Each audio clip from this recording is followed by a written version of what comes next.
assim: porque ainda dentro de pouco tempo aquele que vem virá e não tardará. Todavia o meu justo viverá pela fé. Vou ler novamente. Porque ainda dentro de pouco tempo aquele que vem virá e não tardará. Todavia o meu justo viverá pela fé. Amém, irmãos? Eu amo este texto, porque quando o escritor de Hebreus menciona este texto, ele está falando sobre o livro de Abacuque, onde Deus responde a oração de Abacuque. Abacuque capítulo 2, verso 3 e 4.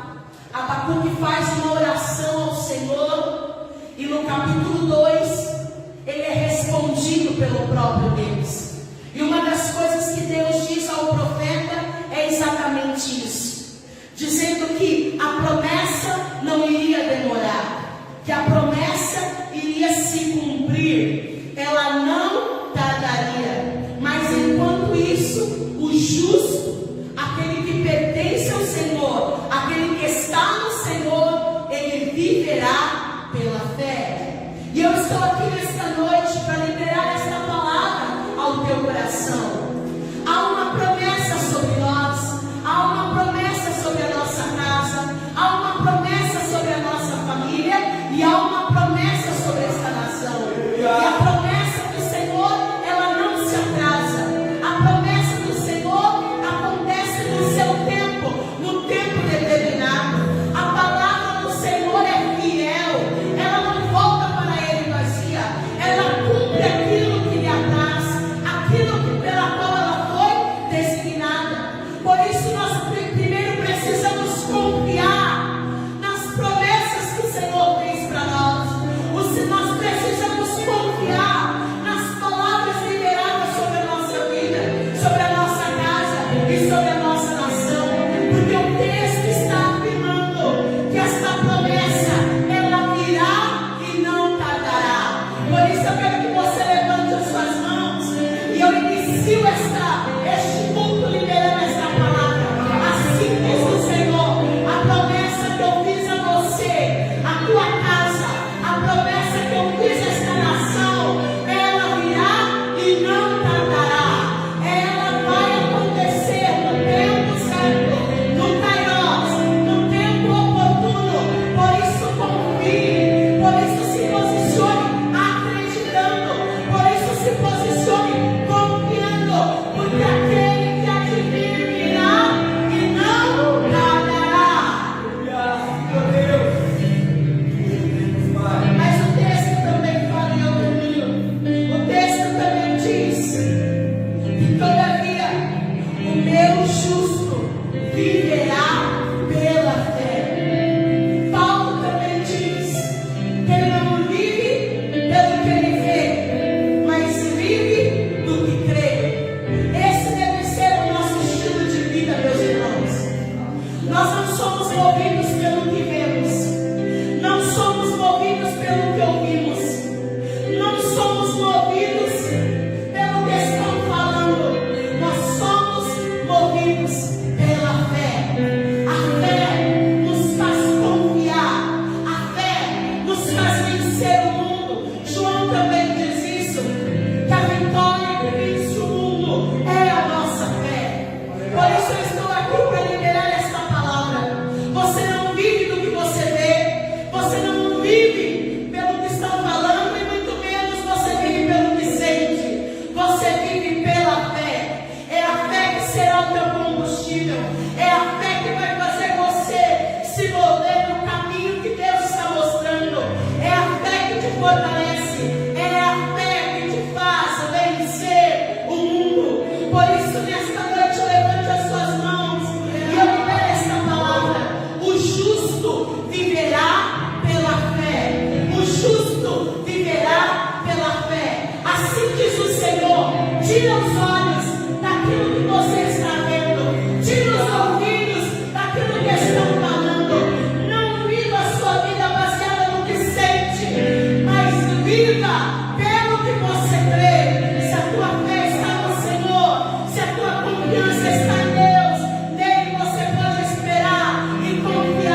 Nós não vamos parar esta série até que o Senhor nos dê uma ordem, porque eu posso sentir o cheiro da chuva, eu posso sentir o meu coração estar próximo a esse grande avivamento, e nós vamos colher tudo aquilo que o Senhor tem plantado e liberado sobre nós.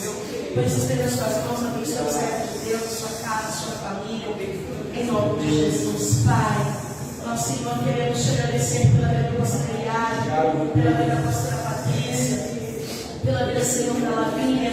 Nós abençoamos esta casa, abençoamos, Senhor, esta família, cobre eles com o teu sangue, livra-os de todo mal, e que a tua bênção, Senhor, de crescimento, avanços e prosperidade possa estar sobre o teu servo.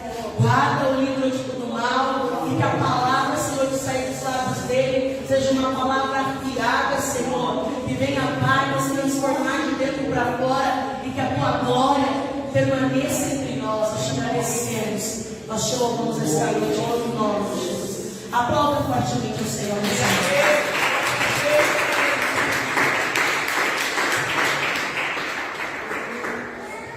Graças e paz a todos, amém. Muito feliz por tudo aquilo que o Senhor já tem feito até aqui. Nós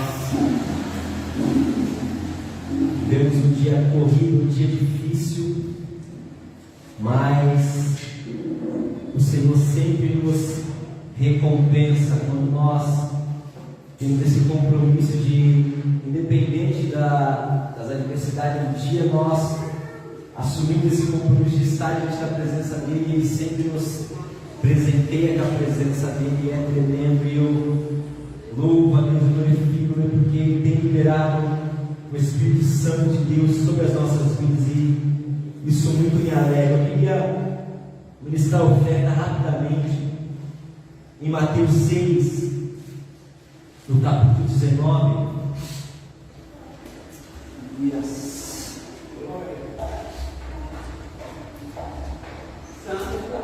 Aleluias. Nós te louvamos, Pai, nós te agradecemos. Mateus capítulo 6.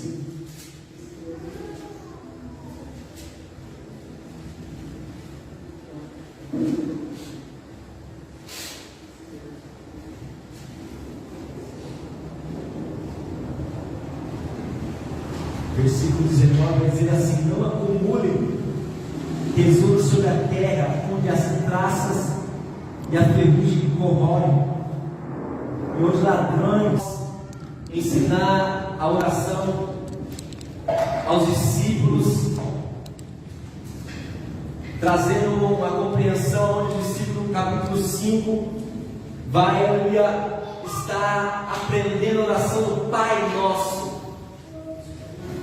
Não é um pai que deixe seus filhos dentro de um momento sem provisão, um momento sequer sem que haja um escape. O Pai nosso que estás no céu, que a vontade dele é perfeita, e ele vai descrevendo os Salmos, dizendo que assim na terra como no céu a vontade do Pai precisaria ser feita.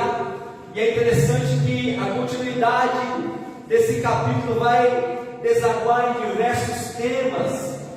Ensino a respeito da oração, ao ensino a respeito do jejum, aí chega aqui a respeito do tesouro no céu. E a palavra é tão interessante que ela vai trazer um equilíbrio sobre as nossas as nossas ofertas, porque a frase em si que traz a compreensão da onde eu quero chegar essa noite é: não acumulem tesouros sobre a terra. Jesus está ensinando aqui os discípulos a não ser acumuladores. É interessante que a palavra ela traz esses detalhes para mostrar a nós que Deus não deseja que nós simplesmente não tenhamos um desequilíbrio no investimento a ponto de repente faltar em nosso lar ou em nossas contas. Não, Deus fala para nós guardarmos o coração acima dos acúmulos pessoais, o acúmulo das riquezas terrenas, porque pessoas que agem dessa forma, a sequência do versículo vai dizer, porque onde estiver o teu tesouro, aí está o teu coração. Existem pessoas que acumulam partes, aonde não compreende que esse Deus e Pai é o Deus provedor, aonde Ele pode suprir as nossas necessidades. Por não confiar, então, eu acumulo valores específicos, esperando uma provisão naquele valor na qual eu guardei, naquele valor, consequentemente a minha confiança não está depositada totalmente no meu Pai, mas está depositada aonde eu acumulei os meus tesouros. E aí o Senhor vai dizendo sobre esses recursos da terra, o que acontece com eles.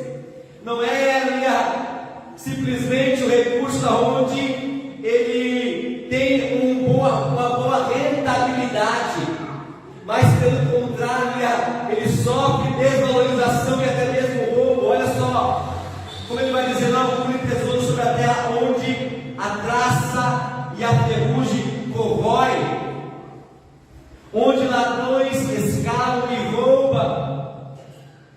O Senhor começa a nos informar sobre esse acúmulo na terra, o que acontece quando nós não tenhamos o entendimento e a fé de ter o equilíbrio, de entregar aquilo que é de Deus e guardar o suficiente para suprir as nossas necessidades. O Senhor começa dizendo que aqueles que acumulam, eles sofrem perdas financeiras, aonde a traça e a ferrugem significa o roubo dos ladrões que acontece diariamente nesses valores, aonde nós entregamos a confiança nesse valor. E aí, quando nós vamos continuar, Deus vai dar a orientação saudável para as nossas vidas. Mas ajuntem tesouros no céu, onde a traça e a ferrugem não corroem, onde os ladrões não escavam nem roubam. Aqui Jesus está falando sobre um lugar onde o meu e o seu investimento não terá percas. O que acontece quando nós investimos na casa do Senhor? Aparentemente, no primeiro momento, nós achamos que estamos investindo em paredes, investindo em equipamentos. Isso também é uma verdade, mas o algo principal do nosso investimento é naquilo que é mais importante para Deus: vidas e famílias e pessoas. Você pode glorificar o nome do Senhor ali? Aleluia! Porque isso fala de nós cantarmos a contramão de investimento terreno, porque o melhor lugar onde nós poderíamos entregar os nossos valores são em pessoas, gente. É interessante que nós temos esse desejo de algumas casas, nós já conseguimos colaborar visando um trabalho social, e quando a transformação dessa vida, dessa pessoa acontece, o nosso espírito começa a testificar, dizendo que vê verdadeiramente vale a pena investir naquilo que é eterno. Famílias, pessoas, aquilo que Deus instituiu como a sua imagem e semelhança. Hoje nós temos um grande contrassenso como igreja, de nós andarmos dentro de uma contramão daquilo que a sociedade está pregando por aí.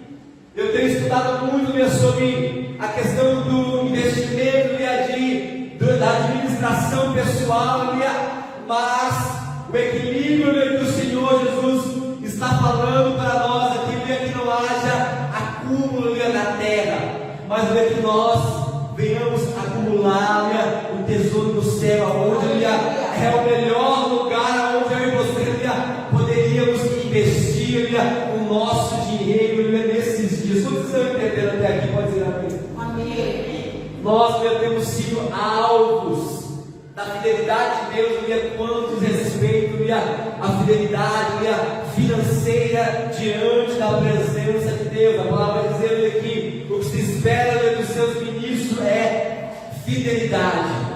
O Senhor Jesus ele está dando apenas um conselho aqui, não está estipulando ou forçando aquilo que nós devemos fazer, mas aqui está exposto a nós um princípio aonde eu posso guardar em um lugar que haverá percas, mas eu posso também guardar em um lugar a partir do entendimento espiritual de um lugar que o meu dinheiro irá render eternamente, porque eu estou investindo naquilo que o Senhor Jesus mais ama, que são em pessoas, em manter essa porta aberta para que cada dia as pessoas possam já chegar e ter um encontro real com o Senhor Jesus aqui nesse lugar. Por isso, você que compreende essa verdade espiritual na qual Jesus está trazendo a nós aqui, eu queria que você separasse a sua oferta aí. Aleluia, Jesus. Você que está nas redes sociais, nós temos aí as nossas contas, nós temos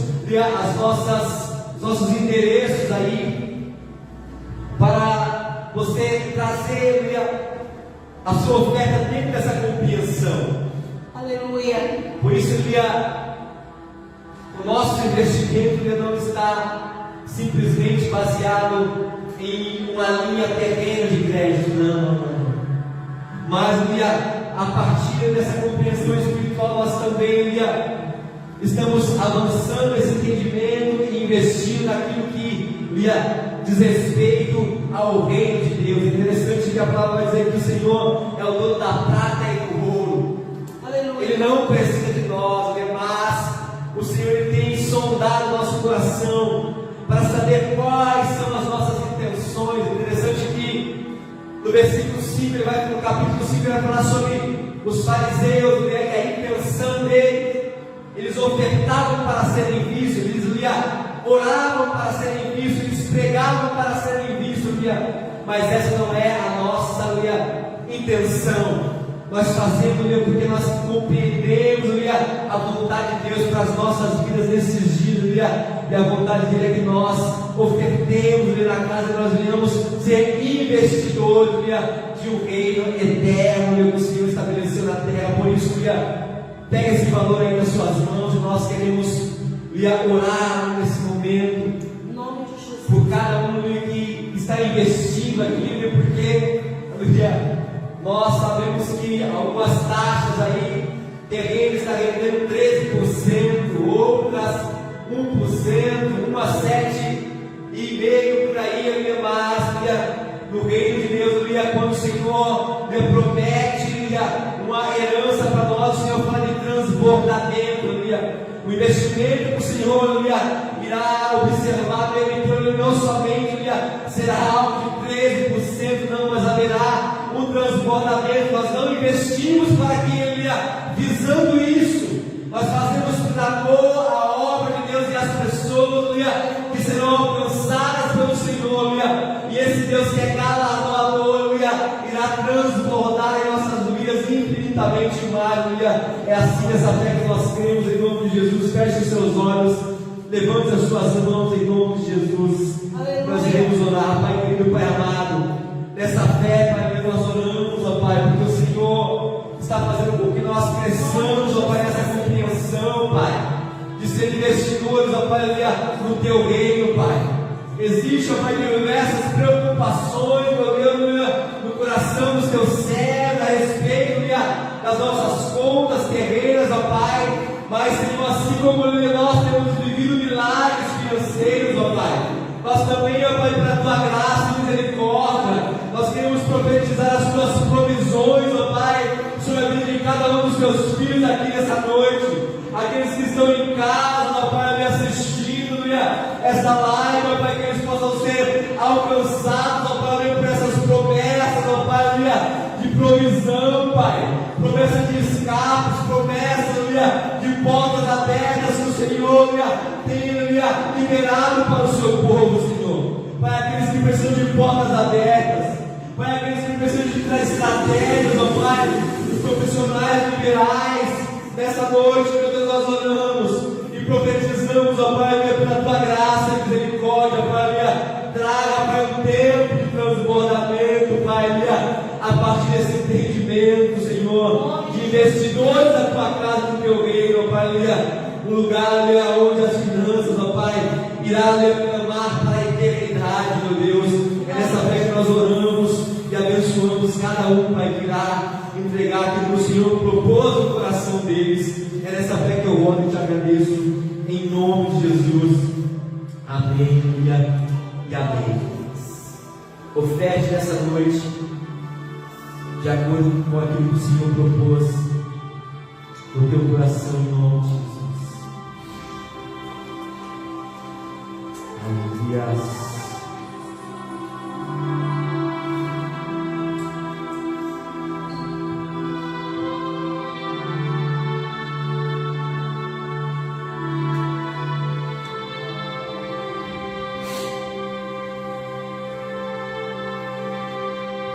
Enquanto isso, você pode abrir o livro de Daniel, no capítulo 3.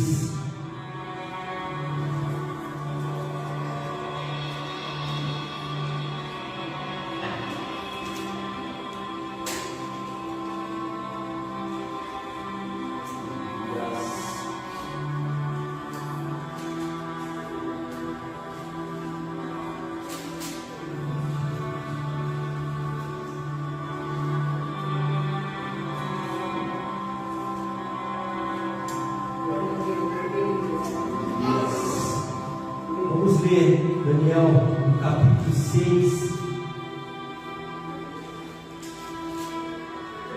até o capítulo 17.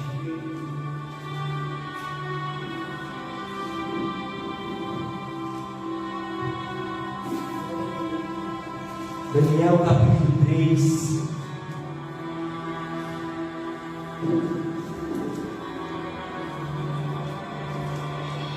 Capítulo 6 até o 17 vai dizer o seguinte: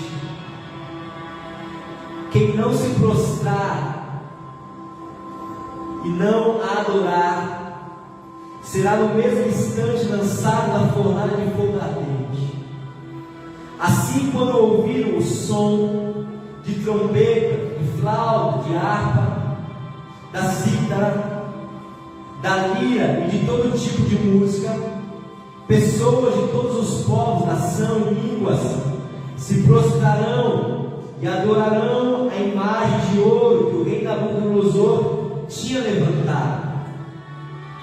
No mesmo instante, alguns homens caldeus se aproximaram e acusaram os judeus.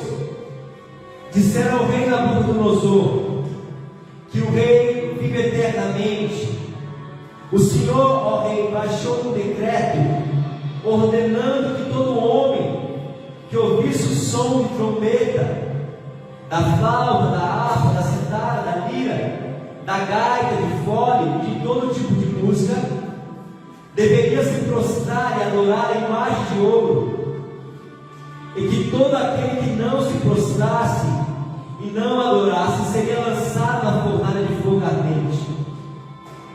Aos homens judeus do Senhor, ó rei, pois como administradores da província da Babilônia, Sadraque, Mesaque, Abednego, esses homens fizeram pouco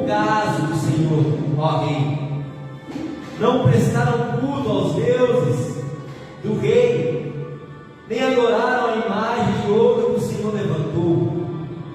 Então Nabucodonosor, irado e furioso, mandou chamar Sadraque, Mesaque e Abednego, e eles foram levados à presença do rei. Nabucodonosor lhe disse: Sadraque, Mesaque e Abednego, é verdade que vocês não prestam culto aos meus deuses, nem adoram a imagem de ouro que levantei? Agora, pois, se vocês estão prontos, quando ouvirem o som da trombeta, da flauta, da citada, da harpa, da lira, da gaita de fole, prostrem-se e adorem a imagem que eu fiz. Mas, se não adorarem, serão no mesmo instante lançados na fornalha de fogo ardente. E quem é o Deus que os poderá livrar das minhas mãos? Sadraque, Mesaque e Abednego responderam ao rei: ó Nabucodonosor, quanto a isto, não precisamos nem responder. Aleluia. Se o nosso Deus, a quem servimos, quiser livrar-nos, Ele nos livrará da fornalha de fogo ardente, Aleluia. e das suas mãos, ó rei. E mesmo que Ele não nos livre, fique sabendo, ó rei, que não prestaremos culto aos seus deuses, nem adoraremos a imagem de ouro que o Senhor levantou. Aleluia. Pai querido, Pai amado, nós oramos essa noite, Pai, diante dessa palavra que você tem nos dado nessa noite, Pai. Pai, eu quero declarar aqui a minha total dependência, Pai, do Teu Espírito Santo para direcionar os meus irmãos aqui nessa noite, ó Pai. Eu também serei alimentado, Pai, pela Tua palavra nessa noite, ó Pai. Nós sairemos daqui edificados, Espírito Santo de Deus. Eu declaro a minha total dependência, Espírito, usa a minha vida, usa a minha boca nessa noite, para falar, aquilo que o Senhor deseja que nós falamos aqui, Pai. Direciona o Teu povo, Pai, nesse tempo, Pai, específico, na qual nós estamos vivendo, Pai, me levanta, Pai. Direciona, Pai, a Tua igreja, Pai, e faça, conforme a Tua vontade, conforme o Teu querer nessa noite. É nessa fé que nós oramos e te agradecemos em nome de Jesus. Amém, amém, amém. Você pode aplaudir ao Senhor nessa noite? Por essa mensagem, Senhor, Glória a Deus. nos deu essa noite. Interessante que o livro de Daniel, ele enfatiza diversos acontecimentos que aconteceria no final dos tempos.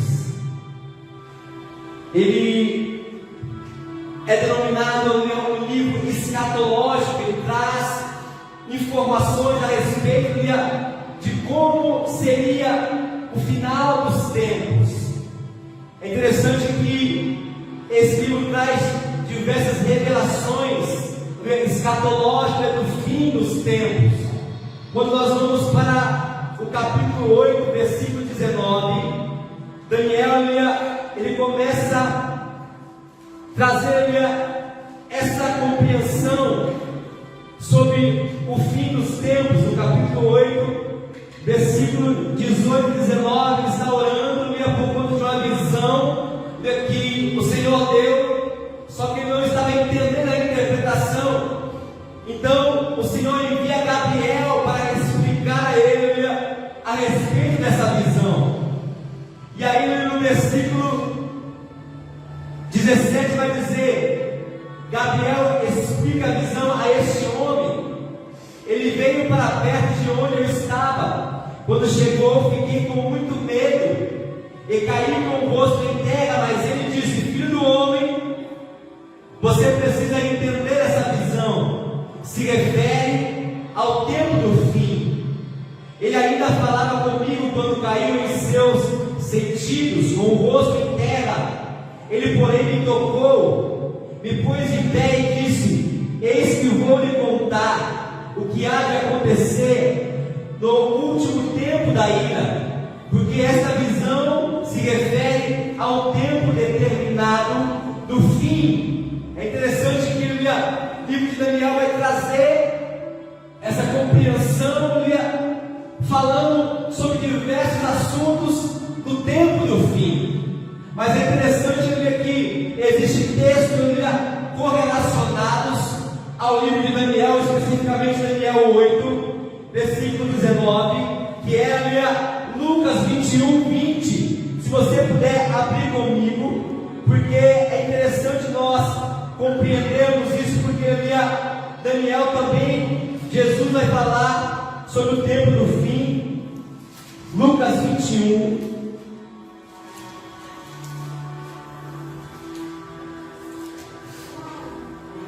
versículo 24. Jesus está falando também sobre a respeito do fim.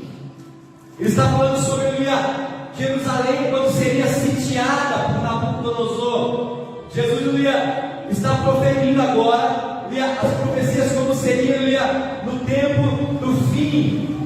E aí ele vai dizer: cairão no fio da espada e serão levados cativos para todas as nações, e até que o tempo dos gentios se complete, Jerusalém será pisada por eles. Eu quero ler novamente, eu quero que você preste atenção, porque Cristo está falando agora sobre um outro tempo que vai acontecer. Dentro do tempo do fim, Jesus está falando sobre o tempo dos gentios. Cairão o fio da espada e serão levados cativos para todas as nações, até que os tempos dos gentios se completem. Jerusalém será pisada por eles. É interessante que Jesus, ele vai falar sobre o tempo do fim, mas também Jesus vai falar sobre o tempo que iria se completar, que seria o tempo dos gentios. Quem era os gentios nesse contexto aqui? Era um povo que tinha outros hábitos. Os gentios era um povo politeísta, um povo que adorava a outros deuses, um povo pagano, um povo distinto da cultura do povo de Deus. Era um povo que carregava uma outra cultura. E Jesus estava falando especificamente que nos finais dos tempos haveria um determinado tempo na qual os gentios iriam governar a terra, trazendo essas culturas que diferenciavam de forma politeísta, que adoravam diversos deuses, que tinham uma outra cultura, uma outra forma de se expressar mediante aos seus deuses, mediante aos seus costumes, mediante a sua cultura. Quantos estão entendendo até aqui? No tempo do fim haveria também um tempo gentílico do governo estabelecido. É interessante que quando nós vamos ler aqui a história de Daniel, ele está demonstrando um cenário babilônico, um império que agora sitia Jerusalém, e agora, a partir desse governo de Nabucodonosor sobre o povo de Judá, está sendo estabelecido aqui um sistema contra toda a cultura na qual esses jovens foram ensinados. Está vendo aqui agora um período, os profetas vão dizer que esse período iria demorar por 70 anos, aonde uma cultura gentílica, aonde uma cultura babilônica iria governar durante um tempo a terra. E aí nós vemos aqui expressamente no livro de movimentando dentro desse tempo, aonde uma cultura pagã havia sido estabelecida por conta da desobediência do reino de Deus. Então, no final dos tempos, a palavra de Deus, Jesus falando em Lucas 21, versículo 24, que haveria um tempo a qual os gentios iriam governar a terra.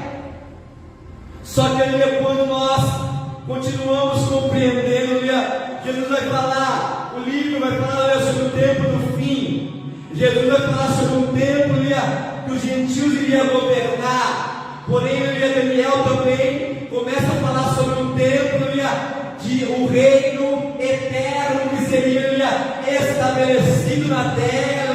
E aí nós começamos a glorificar ao Senhor, porque nós estamos inseridos nesses diversos tempos. Mas em Lucas 2, Daniel 2:44, eu queria que você lesse comigo rapidamente. Vai dizer o seguinte: mas nos dias dos reis, o Deus do céu levantará o reino que jamais será destruído. Aleluia! E que não passará a outro povo. Não. Esse reino despedaçará e consumirá todos esses outros reinos, mas ele mesmo subsistirá para sempre. Glória a Deus! Daniel não apenas nos deixa a deriva, quando ele começa a relatar o tempo dos fins, ele vai estar inserido dentro de um contexto babilônico, onde o gentio está governando, onde o sistema babilônico está governando.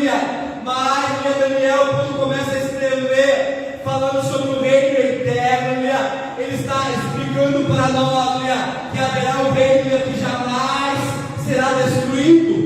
Ele está falando que o Senhor iria levantar um reino que iria durar para sempre. O que Daniel estava falando para nós aqui, naquele contexto atrás, para que nós entendêssemos nos dias de hoje, que o Senhor, independente dos tempos, existe uma soberania de Deus diante de todos os tempos que seriam estabelecidos. Glória a Deus! Glória a Deus! Daniel estava nos mostrando, através deste livro, que independente do tempo que nós, como igreja, por conta de muita desobediência, talvez a terra fosse levada cativo e fosse governado por uma cultura que não seria uma cultura celestial.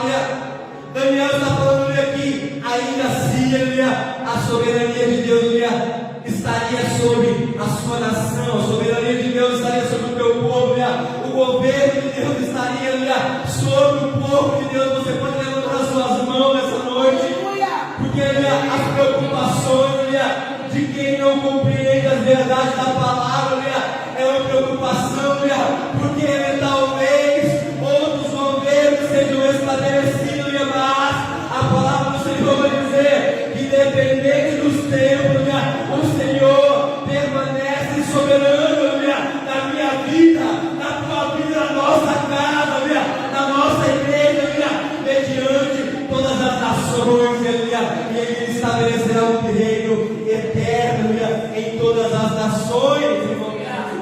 Glória a Deus! É interessante, gente, porque essa palavra, eternidade, é a palavra aion. Essa palavra aion fala sobre uma nova era que será estabelecida por Deus. É interessante ver que eu lembro de alguns estudos antigamente, e os pastores falavam sobre a nova era, e eles traziam um entendimento sobre uma nova era mundana, e isso é uma grande verdade. Ele falava sobre alguns símbolos que significavam esse novo governo, de que o anticristo iria estabelecer uma nova era. Mas eu preciso que você compreenda que o inimigo das nossas vidas, ele gosta de pegar termos aonde pertence a a você, ao povo de Deus, e tentar evidenciar as suas doutrinas, mas na verdade a nova era que será estabelecida é a nova era de uma nação santa, de um reino eterno, do povo de Deus que será estabelecido na terra, aleluia. Essa palavra Aion fala sobre uma nova era. Essa palavra Aion sobre um reino eterno que será estabelecido fala sobre uma nova estação.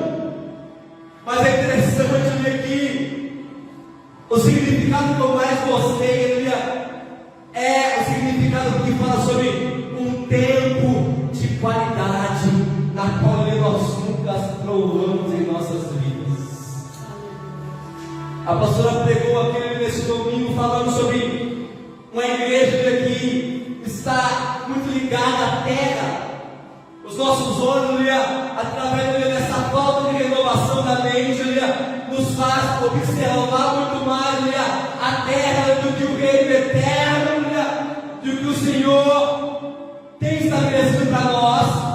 E se tratando de um tempo de qualidade, nós achamos que aquilo que nós estamos vivendo na terra, simplesmente é suficiente.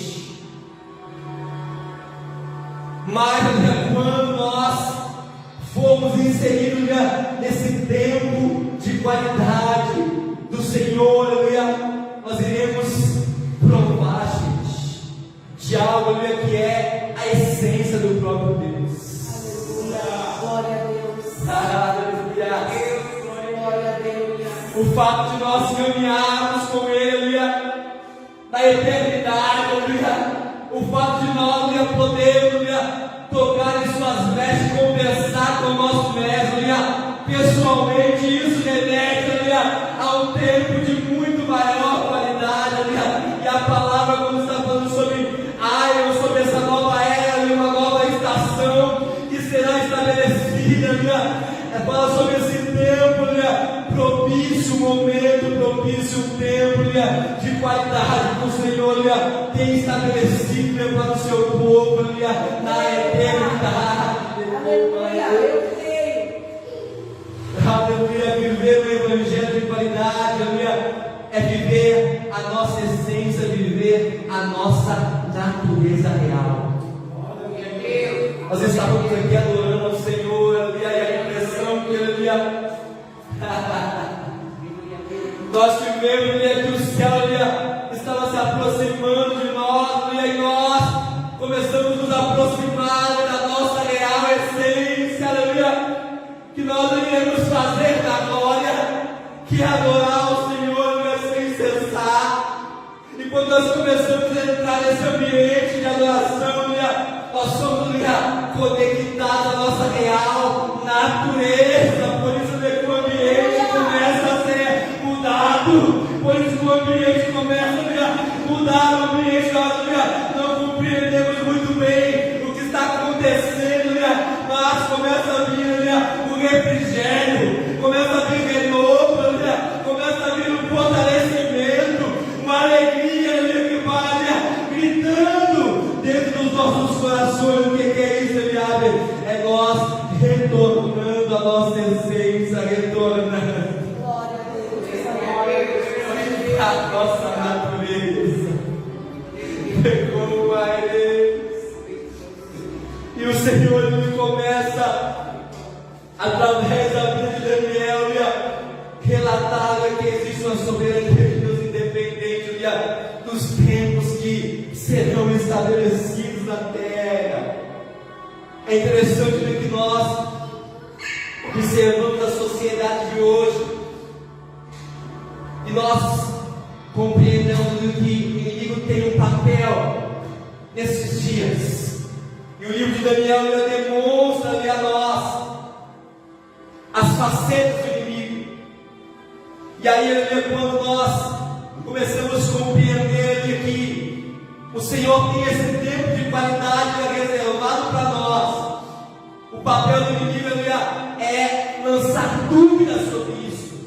O papel do inimigo é mudar a nossa identidade.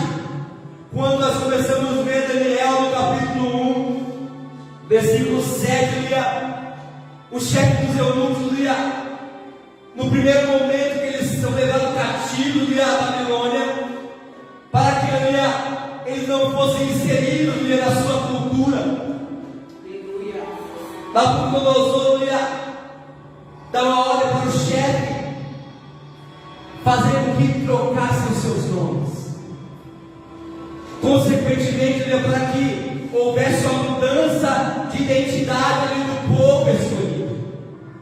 Quando nós vamos ler no capítulo 1, versículo 7, vai dizer: o chefe dos eunucos lhe deu outros nomes, a saber, a Daniel, e a Beltesazar, e a Ananias,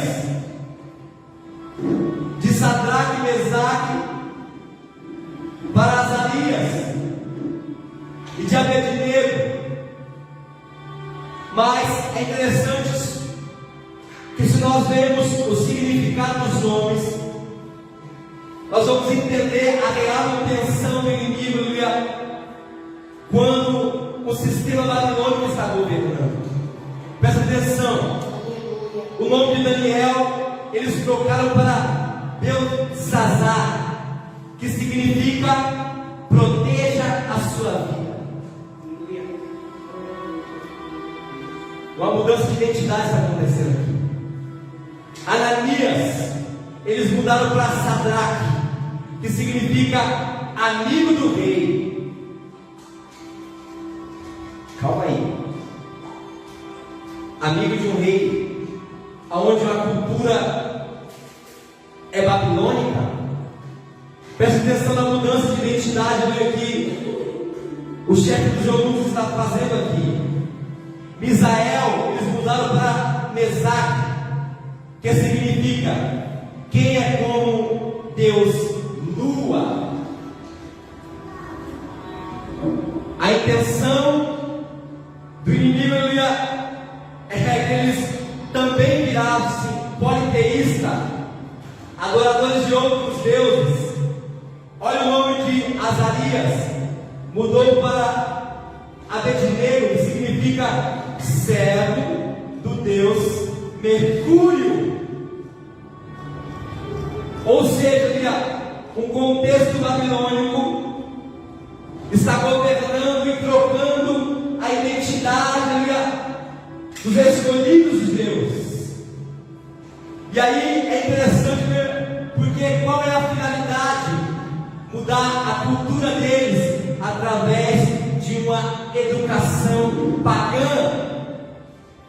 Mudar a cultura dele através de uma educação que diverge da realidade celestial de Deus, para que eles esquecessem dos princípios que os seus pais ensinaram no passado.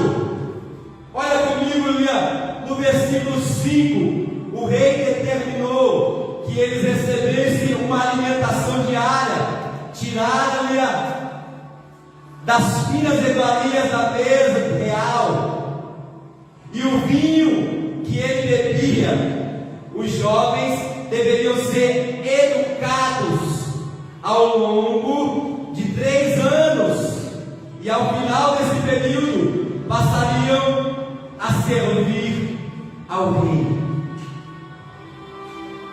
Eu preciso que você compreenda aqui, porque os dirigentes desse ensino eram os caldeus.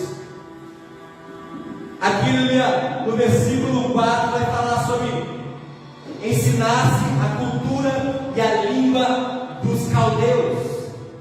Por isso que eles mudaram o nome dele para que fosse o adorador do Deus Lua, porque os caldeus eles eram politeístas. Eles tinham esse costume, essa cultura de adorar outros deuses. Eles também tinham essa compreensão dos astros, de adoração aos astros, outros costumes para trazer o esquecimento da cultura desses jovens e agora inserir uma nova cultura através da educação. Depois de 3 anos, eles sendo educados pelos caldeus dentro de uma cultura pagã. Só que ali é interessante eu e você observarmos que Daniel, ele não esqueceu o verdadeiro significado do seu nome. O significado do nome de Daniel é: Deus é o meu juiz. O chefe do Nabucodonosor, na tentativa que era colocar medo em Daniel, mudou o seu nome para proteja a sua vida, com a intenção de colocar medo nesse jovem, mas Daniel estava ali como representante do juiz maior, que é o Deus das nações, e ele veio para resolver um problema naquela nação, como representante do juiz, que é Deus, e o juiz, ele tem esse poder de resolver as coisas. Quando as partes não entram em um acordo, o juiz é chamado para dar o veredito final. E Daniel, como representante de um juiz aqui, o que a palavra vai dizer é que ele decidiu, ele resolveu a não se contaminar com a cultura babilônica, guardando os ensinos dos seus pais.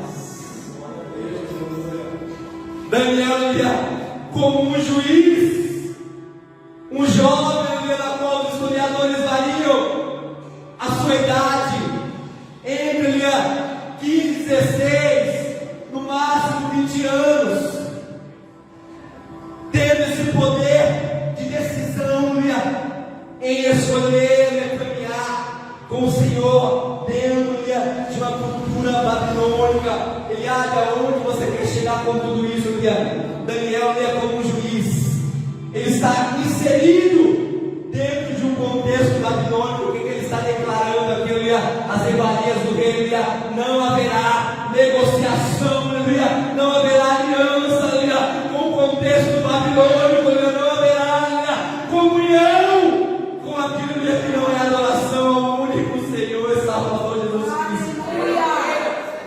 Nessa noite, eu vim aqui nessa noite para declarar para nós, como igreja de Cristo na terra, não haverá comunhão entre a igreja do Senhor e o regime estabelecido babilônico, que se colocar no poder, não haverá negociação, a adoração de diversos deuses, não. Nós adoraremos ao único e suficiente Deus das nossas vidas. Se você concorda comigo, aplauda o Senhor e glorifica o nome do Senhor, em nome de Jesus. Eu quero aqui reforçar a sua identidade no Senhor, porque esse é o papel do inimigo, trazer dúvida a respeito de quem nós somos, além como nós nos movemos. Nós nos movemos de forma normal, gente, mas nós nos movemos como filhos de Deus, solucionadores, decidindo em ambiente por glorificar o nome do Senhor, independente das concessões que são lançadas para as nossas vidas. Quem somos nós? Porém, vós sois geração eleita, sacerdócio real, nação santa, povo de propriedade exclusiva de Deus, cujo propósito é proclamar as grandezas daquele que vos convocou das trevas para a sua maravilhosa luz. Aleluia! Nós somos uma nação adquirida, separada, escolhida para um propósito de glorificar, proclamar as grandezas do nosso Deus. Aleluia! O que nós temos visto hoje em dia, gente?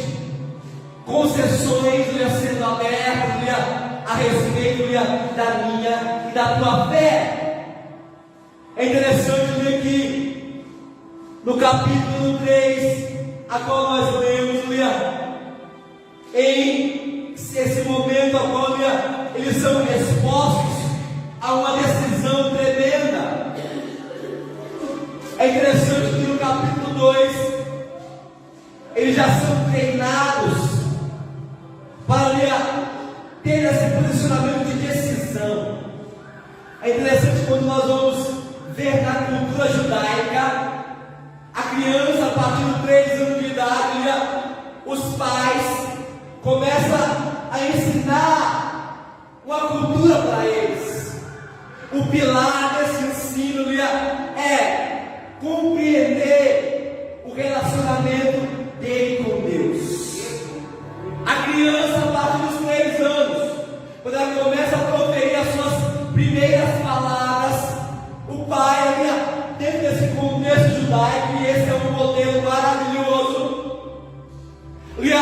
ele começa a mostrar para o seu filho, dentro da sua compreensão de criança, o relacionamento, a compreensão, o entendimento que ele precisa ter, do seu Deus, o relacionamento com Deus. É interessante que a criança vai crescendo, e os pais vão aperfeiçoando o seu caráter. De qual forma?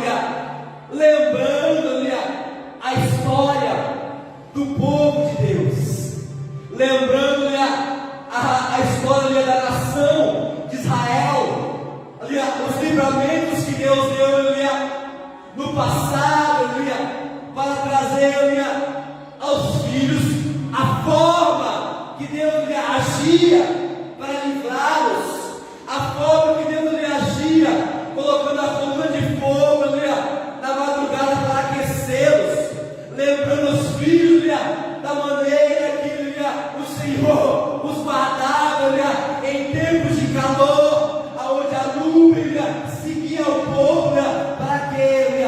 Para demonstrar a ação de Deus aos seus pais e gerar uma memória a respeito de quem é o Deus a qual essas crianças agora vão servir. É interessante que eu trouxe esse livro aqui, de quando nós fazíamos teologia, e esse livro vai falar sobre a história da igreja e relembrar a história. O nosso professor vai trazer uma frase de Nildo Lage que vai dizer: a cultura de um povo é o seu maior patrimônio.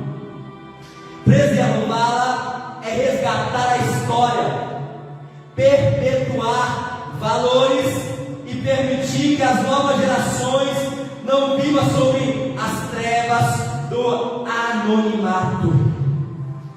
Esses pais traziam a história para perpetuar os valores a qual o Senhor havia estabelecido a eles naqueles períodos. É interessante que os filhos iam para as sinagogas, em momentos de adoração, em momentos de ensino, mas o ensino começava nas casas, logo após ia para as instituições de ensino fundamentais, porém não havia uma divisão sobre o ensino de Deus e a profissão que eles iriam exercer na sociedade. Não havia essa divisão.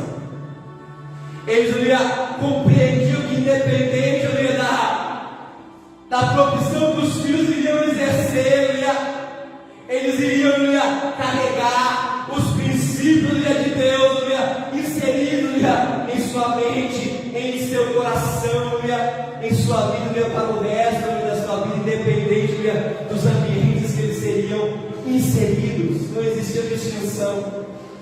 Hoje é interessante a forma que nós ensinamos os nossos filhos, porque nós separamos as coisas. Olha, para a sua profissão, você vai estudar X coisa, mas nós não trazemos essa visão de que a profissão que ele vai exercer, ele vai glorificar o nome do Senhor. intrinsecamente aonde ele estiver, porque ele vai carregar a cultura do reino, aonde ele for exercer a sua profissão. A palavra vai dizer que quer bebais, quer passais, quer fazer qualquer outra coisa, fazer para a glória de Deus. Esses jovens agora começam a se tornar jovens de destaque dentro de um governo totalmente anti a cultura deles. Mas porque não havia essa divisão de ensino, eles estão manifestando a sua cultura. Ali eu preciso correr aqui, gente. Para finalizar, eu teria muitas coisas para falar aqui, mas nós, quando lemos o capítulo 3, nós vemos jovens que decidiram a obedecer à voz de Deus, em despeito de obedecer à voz de um homem que se achava Deus. Ele montou um inferno particular, aonde era essa fornalha, aonde as pessoas que não obedecessem a sua voz, as pessoas que não obedecessem uma direção do rei seriam jogadas ali.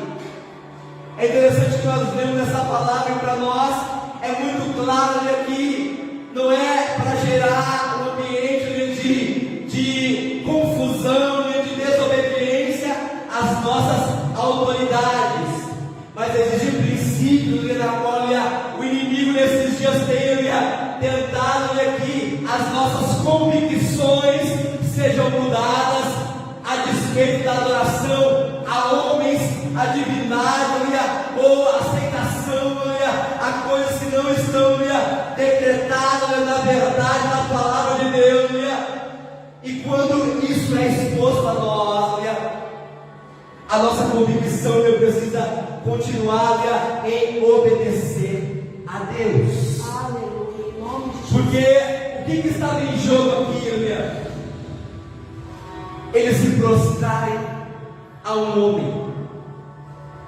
Só que quando nós vamos ver esse jovem respondendo a esse rei, nós vemos pessoas que têm uma convicção inabalável de sua fé. Aleluia. Nós vemos homens, agora o historiador vai dizer que eles estão por volta de 20 anos. Nabucodonosor levanta agora um evento. A palavra vai dizer sobre uma dedicação da imagem, uma consagração da imagem. Eles agora eram administradores da província do rei da Babilônia. Então de forma que existia aqui uma formalidade no evento. Existia uma formalidade no evento. Então, por eles serem administradores, eles precisavam estar nesse evento. E aí eles vão para obedecer a formalidade do evento. E aí o rei começa a trazer a eles esse indado de que eles deveriam se prostrar diante da imagem. Mas quando o som da gaita, do fole, das flautas fossem tocados, eles deveriam se prostrar. Mas quando chega esse exato momento, eles não se prostram, e consequentemente o rei é avisado desses jovens que não se prostraram. E aí começa mais uma tentativa para abalar a convicção deles. Eu preciso que eu e você entendam que haverão diversos momentos nesses dias onde o inimigo fará tentativas de abalar a minha e a sua convicção de fé. Nesses dias, o que nós podemos esperar, igreja, momentos agora, eu e você estaremos em eventos, estaremos em determinados lugares, agora o inimigo vai trazer algumas indagações para abalar a sua convicção de fé. Mas, esses jovens, na qual Deus já havia os livrado, em um momento quando Nabucodonosor pede a interpretação de um sonho, e os magos, os cientistas, os sábios da época não conseguiram resolver, o Senhor levanta Daniel para interpretar, e pelos sábios não querendo resolver, o rei vai dizer que ele iria matar todos os sábios da Babilônia. Daniel intervém, e é interessante que Daniel vai recorrer a esses jovens pedindo ajuda e oração, para que eles fossem livres dessa sentença do rei. E aí no versículo 27, no versículo 2, capítulo 17, a palavra vai dizer: então Daniel foi para casa e explicou a situação a Ananias, a Misael e a Azarias, seus companheiros, para que pedisse misericórdia ao Deus do céu sobre esse mistério, a fim de que Daniel e seus companheiros não fossem mortos como o resto dos sábios da Babilônia. Versículo 19 vai dizer: então o mistério foi revelado a Daniel numa visão de noite.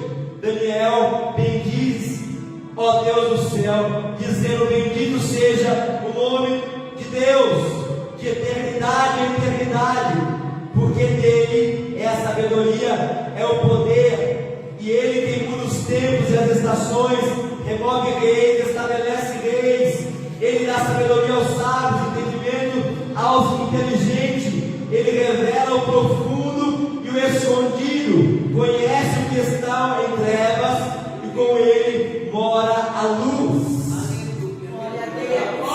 Daniel, numa situação de vida ou morte, porque o decreto do rei já estava estabelecido, eu já estou terminando.